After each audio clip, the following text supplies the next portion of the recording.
Hello and welcome to this Sound on Sound podcast about electronic music and all things synth.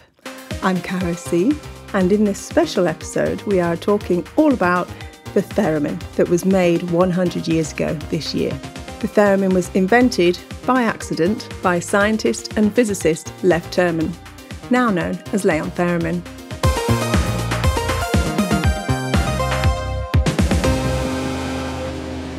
For this special 100th year anniversary of the theremin, I'm going to be speaking to a few guests today. Firstly, we'll be hearing from Cyril Lance from Moog Synthesizers, who's one of the lead developers and instrument makers of the Moog theremins.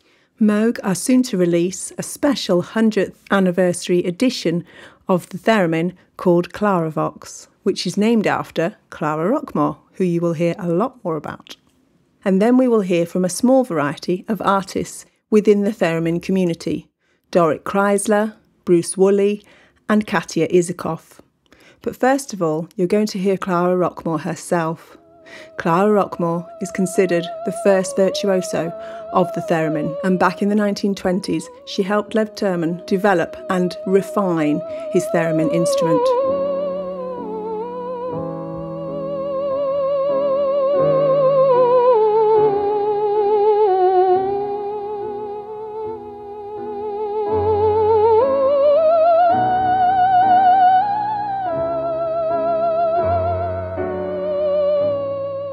Hello, Cyril. Thank you for your time today.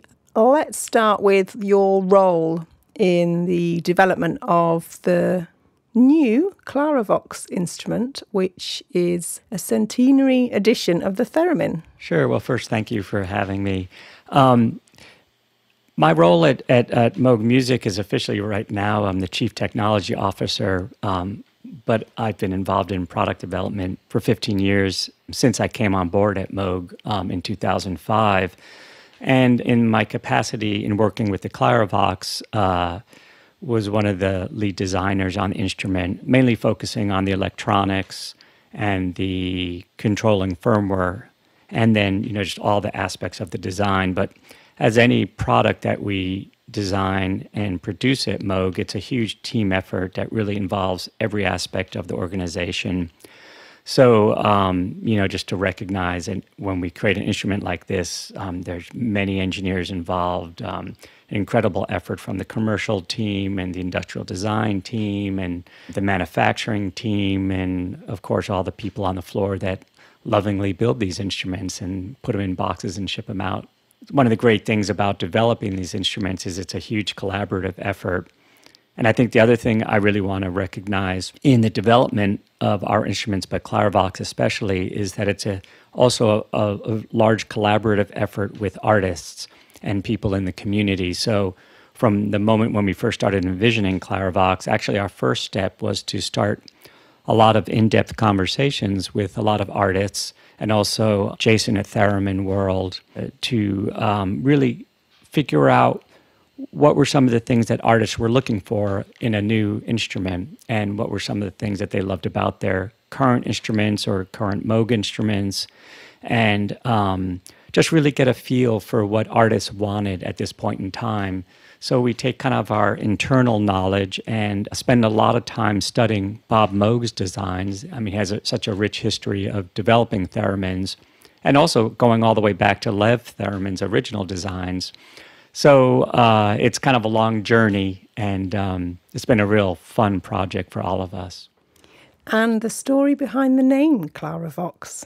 Yeah, Claravox was actually thought of by one of our collaborating artists, Dorit Chrysler, who's an incredible thereminist and also a really dedicated educator on the theremin and a kind of a big community builder. And she was really instrumental in helping shape some of the early ideas of the Claravox. For people that don't know, Clara Rockmore was one of the first virtuosic theremin players and was really, in some ways, Lev Termen's muse. So in the early 20s, Lev Termen was sent by the Russian government to the United States, and he lived in New York City and developed his ideas more fully there, kind of in the cradle of the really exploding artistic community there. And Clara Rockmore was a young violinist who I believe had an injury that made it difficult or impossible for her to continue her career as a violin player. And she was really taken by Lev Theremin's instrument. And one of the things I love about that story is that it really illustrates how a musical instrument or the development of a musical instrument, particularly a new idea, really needs that collaboration between an artist and an instrument designer. And that collaboration between Lev Theremin and Clara Rockmore was extremely rich. And the music that she developed and her techniques on the instrument are really kind of still the gold standard today. I mean, everybody should go and listen to some Clara Rockmore theremin playing. It's absolutely stunning. And that tradition actually was carried on by Bob Moog. In 1949, Bob got wind of the theremin and as a young teenager was really captivated by it. And he started building theremins and then eventually started selling parts as a teenager. And then his dad and him started building theremins and selling them. And that's what really got Bob interested and into electronic music and electronic instrument design. And Bob's career was also really defined by his collaboration with artists. His meeting of Herb Deutsch in the 60s was really what led to his development of the Moog analog modular synthesizer, and which really kind of kicked off that whole chapter of Bob's career. And to this day, collaboration with artists on instrument design and improvement of instrument design is still kind of like the bedrock of how we approach instruments. And so it felt really appropriate to honor Clara Rockmore for this instrument that is celebrating this 100-year legacy of this instrument that is continuing to evolve and amazingly still has a lot of relevance in today's music, and the community is growing very quickly.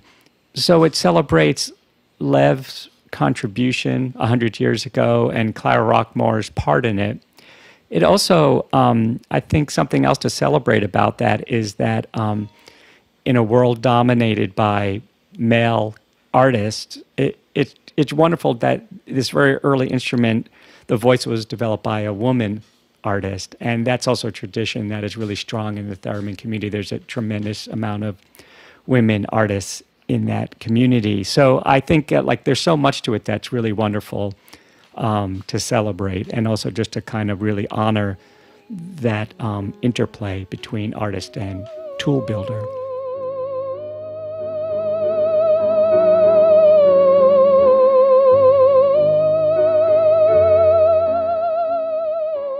And in terms of the instrument, how much of it is still connected to that original technology and how much of it has advanced over 100 years? Yeah, well, the inspiration of the Claravox was really to capture the essence of the theremin as it was originally envisioned by Lev Termen 100 years ago. And one of the beautiful things about the theremin is its simplicity.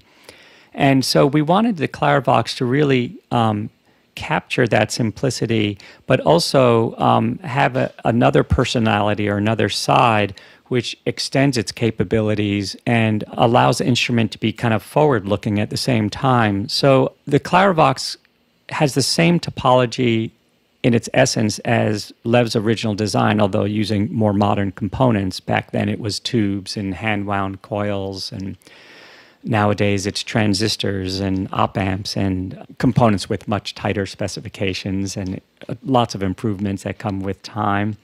But essentially, Theremin's invention for pitch was that he had two oscillators, and he was using these actually at the time. He was a physicist, and he was using them to study mass spectrometry. And these were the same kind of topologies that were used in early radios, where you had heterodyning oscillators, and if you had a fixed oscillator and an oscillator that moved, you would get the sum and the difference of those two frequencies. And so the difference frequency is modulated down into the audio range. And so that is still preserved in the Claravox. And on the volume side, it's still a rectification of an oscillator as well, which was also a technique used in early radio and communications. So the fundamental aspects of the instrument are identical to the early theremins, and as taken along by Bob's work as well. Bob designed a lot of theremins and designed a lot of oscillators and rectifier topologies. So the instrument can be played in what we call traditional mode, where it's just a simple theremin. And one of the things about the instrument, which is so captivating that probably a lot of your listeners might not know, is one of the things that makes the theremin stand apart from other electronic instruments is your body is actually physically part of the circuit. So when you play the instrument, first of all, you don't touch it. You're just moving your body in the air. And what you're doing is you are changing, your body capacitance is changing the actual frequency of the oscillators that are inside the instrument. And that's a really kind of wild thing for an instrument. In an electronic instrument, typically the interface triggers a switch or changes the voltage. But in this case, your body is actually essentially a capacitor in an oscillator, which is the combination of an inductor and capacitor that kind of hands back and forth energy, and as it does that, it creates an oscillation. So that is just kind of like one of the really mystical and wonderful things about the instrument, and I think why you feel so connected when you play it. Now, looking forward with Claravox, the goal was to kind of expand its capabilities, and I think there's kind of three aspects of it that we can look at. The first is that by adding the ability to have digital control, we can augment the kind of performance aspects of the instrument. We can change the linearity of the response to your movements, for instance. So you can get finer control of your pitch, or you can change the range of your pitch, and even the ability to quantize pitch, maybe fully or just partially, so that you have gravitational pull towards certain pitches.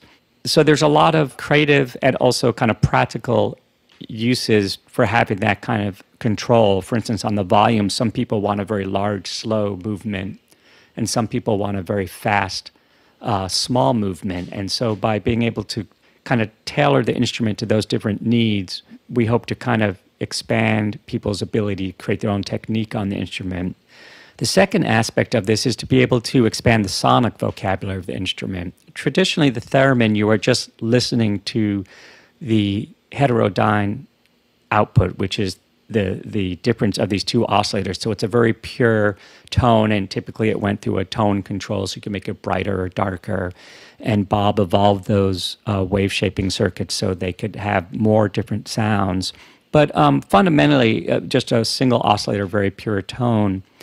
The Claravox in its modern or extended mode allows you to have two different oscillators mixed together, also a noise, and you can change the wave shapes of those oscillators. So just right there, there's another huge layers of sonic capability. You can have offset to the frequency, so you can thicken things up by small offsets, or you can have interval offsets like fourths or fifths, or any kind of microtonal offset you want. We also have an analog bucket brigade delay in the Claravox, which allows you on board to kind of mix in the real rich kind of analog delay sounds that also have their own sonic coloring and distortions, and that adds a lot of really interesting capability.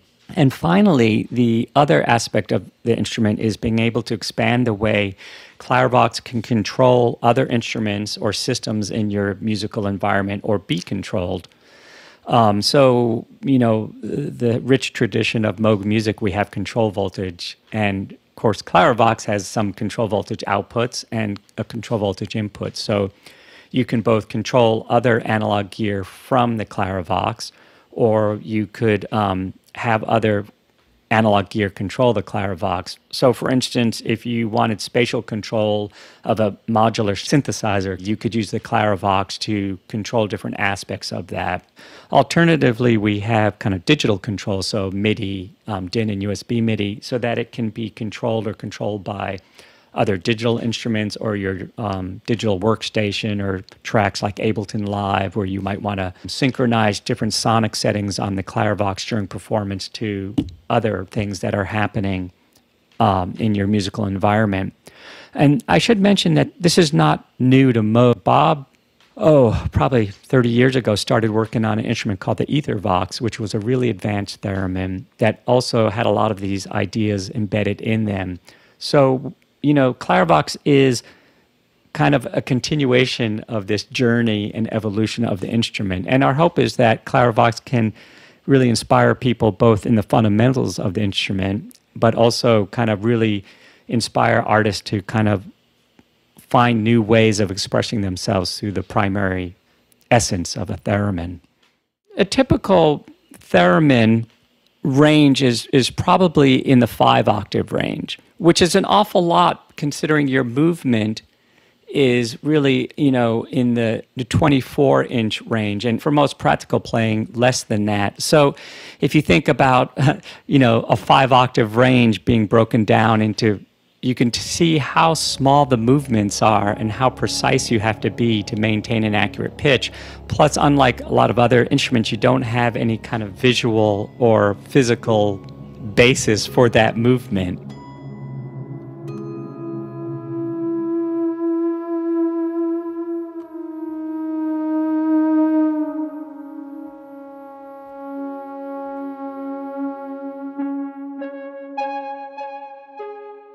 Thanks for joining us, Dorit Chrysler, very experienced and wonderful theremin player, and also a wonderful enthusiast for the instrument as well. So first of all, I'd like to ask you if you could tell us about your relationship with the theremin. Well, when I first encountered this unassuming wooden box with an antenna at a friend's house, I was, simply in awe when I encounter this unusual interface of sound production. And what was striking me immediately was that for an electronic instrument, it had such an unusual capacity of dynamic, emotional dynamic. And after all these years since, I really must say that it's kind of changed a lot insofar that the theremin for me now is like my singing voice. It's become such a part of my practice, my voice of expression, because my body is moving within this electromagnetic field. So I always feel that like I'm actually really the instrument. So it's very connected. I also feel that if you listen to all the different theremin players out there, and thank heaven there are more and more these days, everyone has a very distinct voice and color that, their personal way of movement and interpretation allows. Maybe more individualistic and personal than possibly other instruments. I do think that it's incredibly to have witnessed how the active scene of theremin players has been growing, and I wish that more popular musicians would think about how to include the theremin in their work and maybe write also more for it. Yeah, and I want to point direction to a film that just got released where I went down to the caves of the Hadron Colliders at CERN to shoot a video with French filmmaker Marie Lossier down there in the cave at CERN. It looks kind of like a metropolis scenery. It's this 1,000-ton heavy collider. It's like a cathedral of science. And as the theremin was invented by accident by, as we all know, Lev Termen, a Russian scientist, I thought it would be a good location to, pay tribute, homage to the beginnings of electronic music. Fantastic. And I understand that you were instrumental, dare I say, in naming the Claravox. It's been a great privilege to have been consulted during the phase of the designing and creation of Claravox. I've been having a very good working relationship with the kind folks at Moog for quite some years now. And I was asked and I sent some name suggestions. And my first idea really was to honor and pay tribute to Clara Rockmore, who is truly the very first female electronic music pioneer. And I was so thrilled that that Moog went for it, and the Rockmore Foundation also gave kind permission to use that name. So it's dedicated to Clara.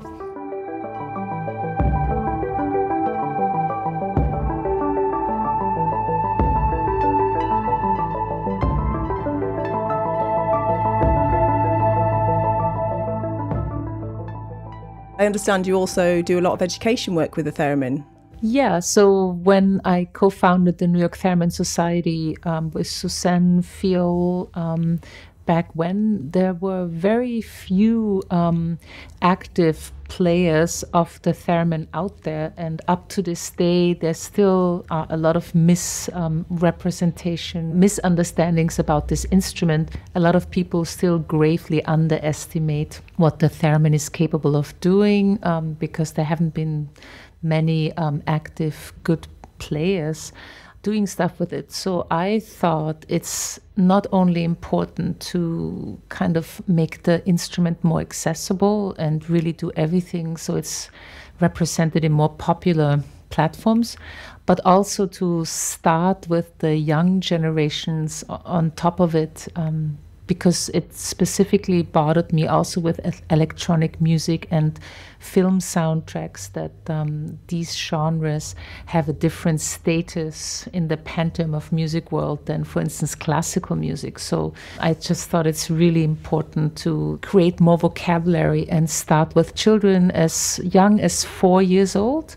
And because of where we are today with the interactive iPad, iPhone technology, the theremin lends itself in a very natural way for kids these days. And there's no fear, and they're super creative, and it's super fun. And we developed a curriculum where groups of 10 children, play theremin together and playing along a Kraftwerk track. So having this very natural exposure to this kind of genre of music. Basically, I just created a curriculum that's something that I wished I could have had when I was a kid. So. Fantastic. So yeah, the other thing that I spotted was that you produced or you curated the Theremin 100 compilation. Yes, so as we rolled into the centennial anniversary of the theremin, I really felt this is a very big momentum to celebrate. It's literally the birth of electronic music. And it didn't seem enough to organize also, many events in different countries, concerts of different players, and put things together. But I just wanted to put out a more lasting statement and a snapshot of this is how it began 100 years and where's the instrument really today, because it's been kind of simmering still a little bit in obscurity. And there was a huge surprise that when we made a call out on social media about participations for this compilation, there were so many submissions from numerous countries, and far too many to fit on an LP. So we decided to narrow it down to 3.5 hours of music, and spanning 50 thereminists from 18 countries. And the point of selecting the tracks in the production was really about showing the variety, the surprising stylistic and sonic variety that this instrument is really capable of. So I'm very happy that it came out so nice, and that it was really a labor of love, and also something to nourish the theremin community and all the more active, well-known players, and a lot of other people that were amazing surprises. Yeah, they all participated. So that was a really beautiful experience. The Theremin 100 compilation, it's a special edition out on vinyl, where Albert Glinsky, who also wrote the book on theremin, wrote a nice foreword. Then there's also a CD and, of course, a digital. And it's been released by the New York Theremin Society, and you can find it on Bandcamp, or you can find it directly on the NewYorkThereminSociety.org.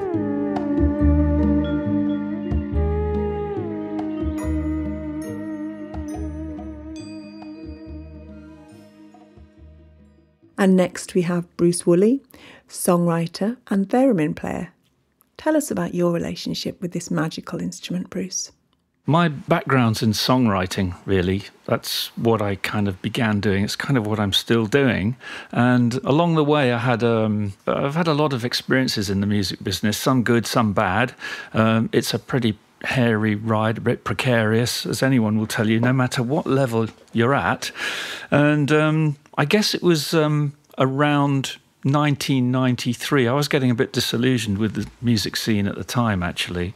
For me, it was a bit unimaginative. It seemed a bit unimaginative at the time. And I was getting as near to disillusioned as I probably could. And then I discovered the theremin, and I'm not quite sure how I discovered it. I think it's a slow process. People sort of come across it gradually, I think. But there was a documentary in 1993 called Electronic Odyssey. It was intended to be called Good Vibrations, actually, but they had to, for legal reasons, call it Electronic Odyssey. And it was all about Leon Theremin. And that film was quite... it was a seminal film in its own right and massively influential. And after seeing that, I just had to get hold of a theremin. I think a lot of people saw that film, including you, Caro, and you were impressed by it, yes? Oh, yeah, I was really touched. I was really touched by the complexity of his story, like any life story, if you really properly delve into it. But also the relationship with Clara. I think it was once he was reunited with her, that really blew me away. Yes, for those who don't know, Clara Rockmore was probably one of the world's greatest thereminists and a sort of protege, if you like, of Leon Theremin. And of course, they were deeply in love with each other in the sort of, I suppose, was it the early 1920s, mid-20s in Moscow. And as you say, it was a really touching story because the documentary maker, Steve Martin, was able to reunite them much later in life in New York again, and got Leon Theremin out of Russia. And then how he did that is it took him 5 years to get a very old, I think Leon Theremin was something like 96 or 97 by the time he got back to New York. And it had taken a very special message from one of the Gorbachevs to actually get him out of Russia at that time, because he was still a security risk, really, having been a member of the KGB. But then this is a whole story, isn't it?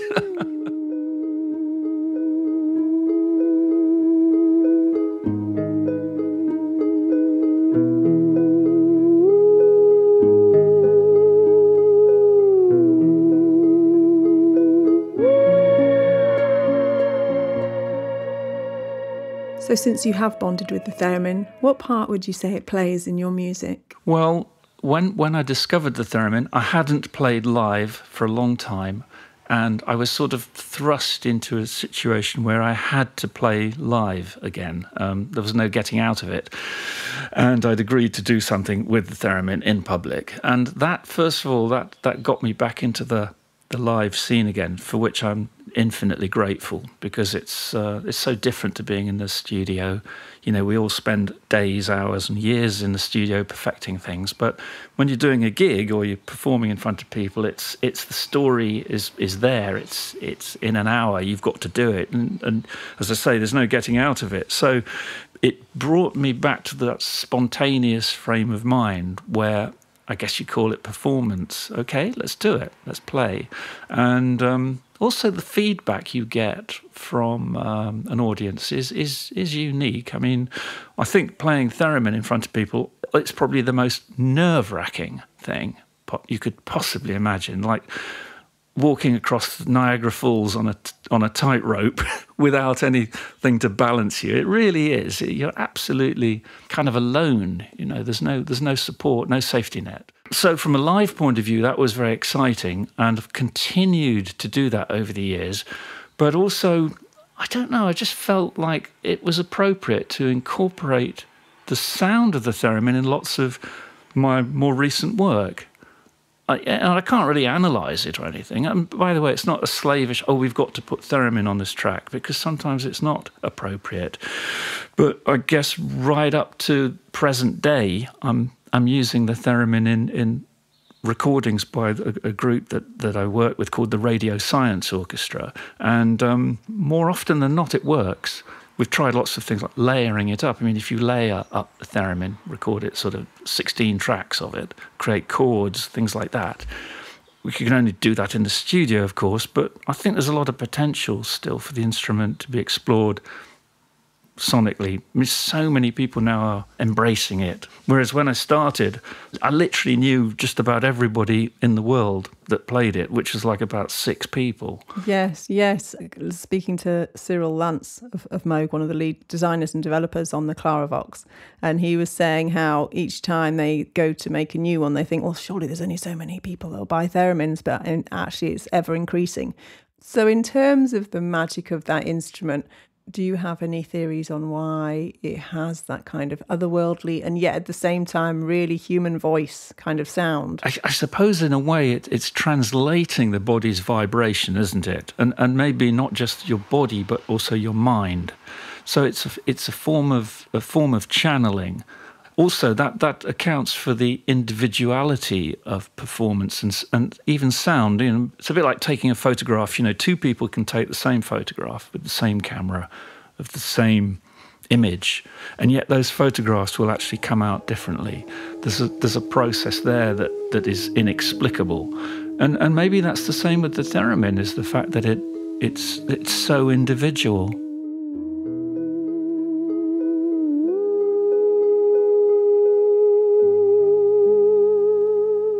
So finally, we have Katia Isakoff, who is a theremin player and also a singer-songwriter and a music producer. So I'm interested in you quite clearly saying how you do not play in the style of Clara Rockmore. So what style do you play in, and why do you feel like you need to, establish that? Really, it's to do with the fact that Clara Rockmore was a classically trained violinist. She was one of the youngest students to enter the St. Petersburg Conservatory. And she came from a very disciplined, dedicated musicianship background that had adopted one instrument as her principal instrument. And obviously had a very symbiotic relationship between the instrument and Leon Theremin, and that gave her a very different relationship with the theremin to the one that I have. So by contrast, I'm not classically trained. I haven't adopted one instrument as my principal instrument. If I had to say I had a principal instrument, it would be my voice.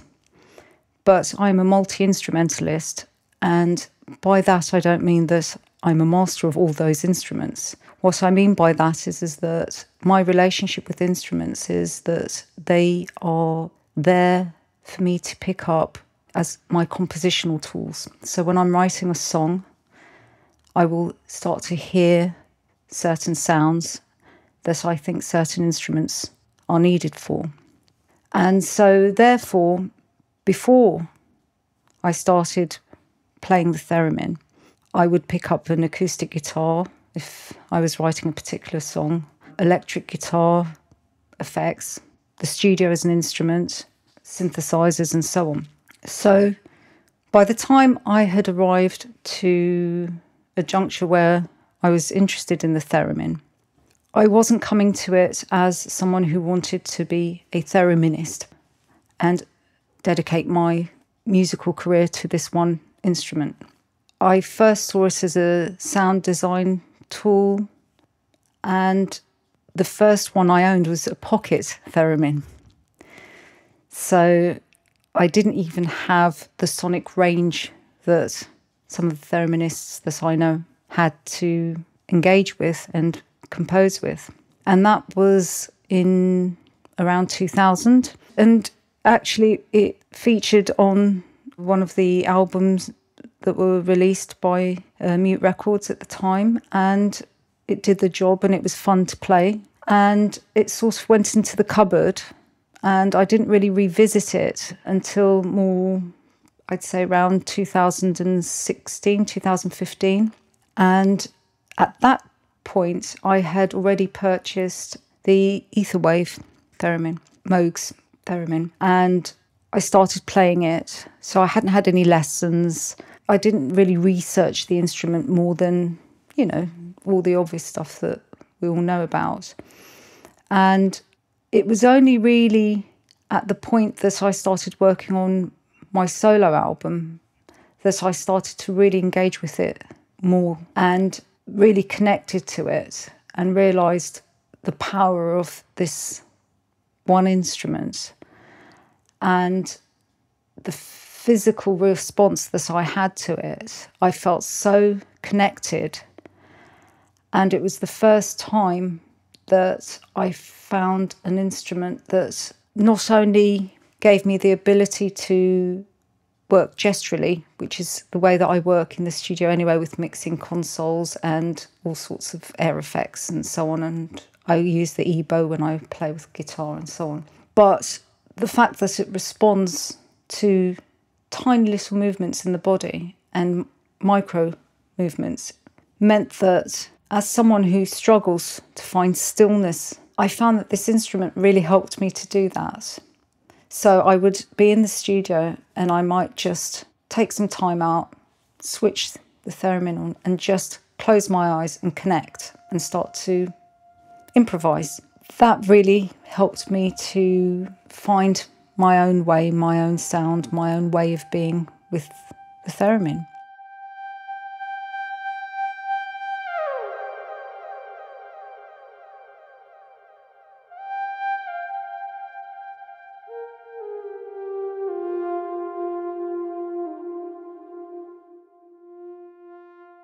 Could you describe why you love playing the theremin? Well, as I mentioned, I think it's to do with the fact that it is one of the few instruments that I can just close my eyes and connect with. I love the sound of it. I love all the possibilities that it offers. On the one hand, I can play a melodic solo piece, but at the same time, I can use it for sound design purposes.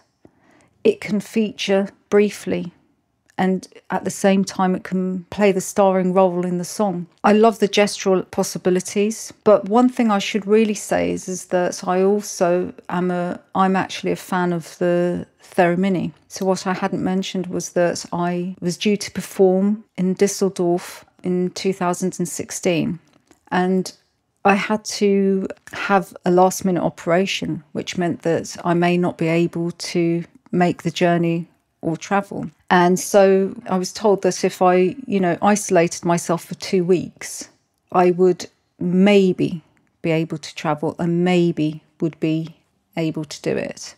And of course, we had 2 weeks. So I wouldn't be able to rehearse, practice, and it was a guest appearance. And so my plan to play the Etherwave suddenly had to shift. Actually, it gave me time to think about its suitability for this piece. And so it was at that time that I started, I was in my sickbed, recovering from this operation, looking at doing some research. And that's when I came across the theremin.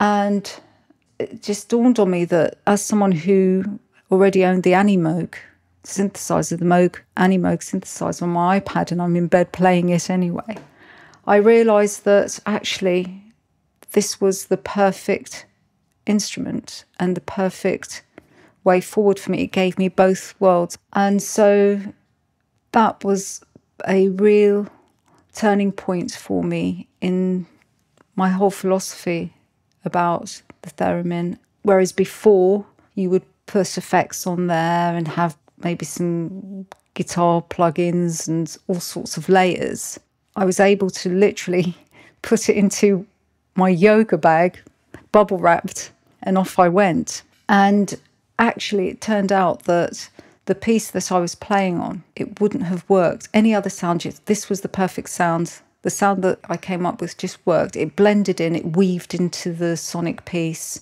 And it was only once I was on stage and my moment came and we heard it play through the massive PA system, and I saw that the audience jumped out of their seats and ran forward, and some were taking pictures, that I knew that it was a success, and I was really in a zone that, I felt like I was riding a sonic wave on stage. And if I even moved slightly, the bass was just so powerful, and it was a euphoric moment for me. I felt so connected to the decision, but it really did bring up all those emotions, the uncertainties surrounding that expectation, and the history of a particular instrument. They all come into play. So I'm a huge fan of the Theremin for its ability to give me the best of those two worlds. But it also made returning to the ether wave so much better, because I could then appreciate the contrast of the traditional theremin sounds and from the digital to analog, and they're two very different theremins. I don't consider myself a thereminist. It's not my principal instrument, but it's probably one of the instruments that I will play throughout my life and will develop and evolve with me. Yeah, wonderful. And would you have any tips or advice for people who are wanting to learn or who are starting to learn to play the theremin? Clara Rockmore has a manual. It's a PDF you can download called Method for Theremin. So if anyone wants to learn Clara Rockmore's technique and is classically trained or has at least a foundation in music theory, I would highly recommend that. It's free. Her opening paragraph in that says, "A few suggestions for future thereminists.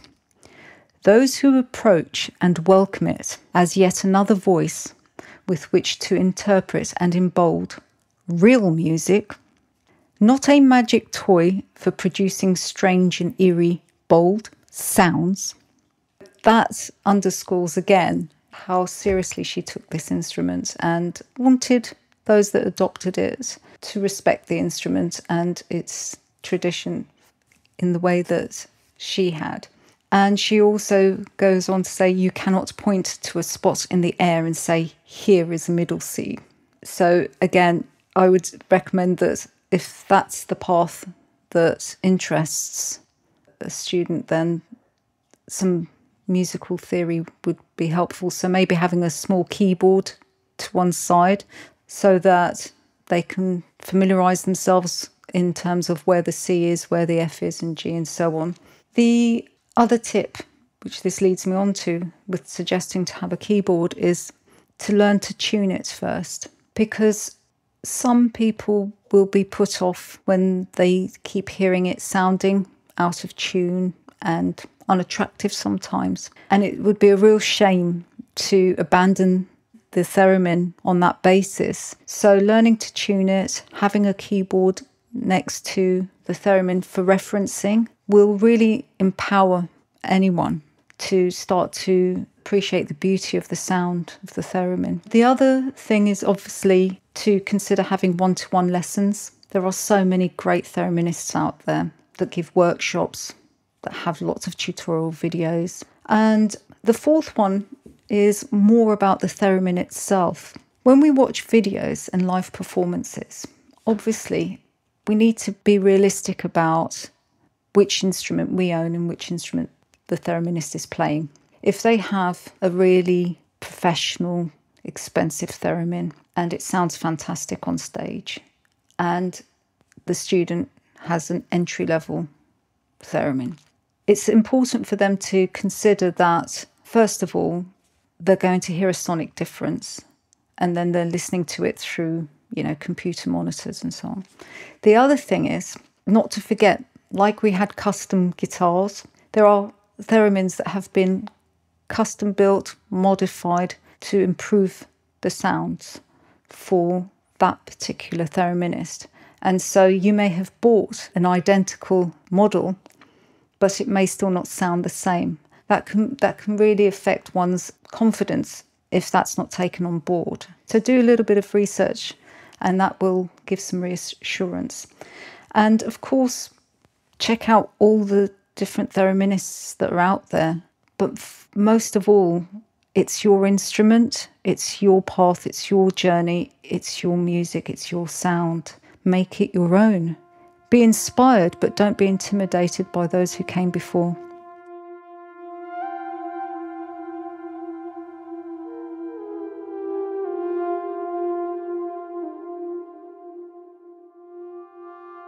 Thank you for listening, and be sure to check out the show notes for further information, as well as links and details to other episodes in the electronic music series. And just before you go, let me point you to soundonsound.com/podcasts, where you can explore what's on our other channels too. This has been a Caro C production for Sound on Sound.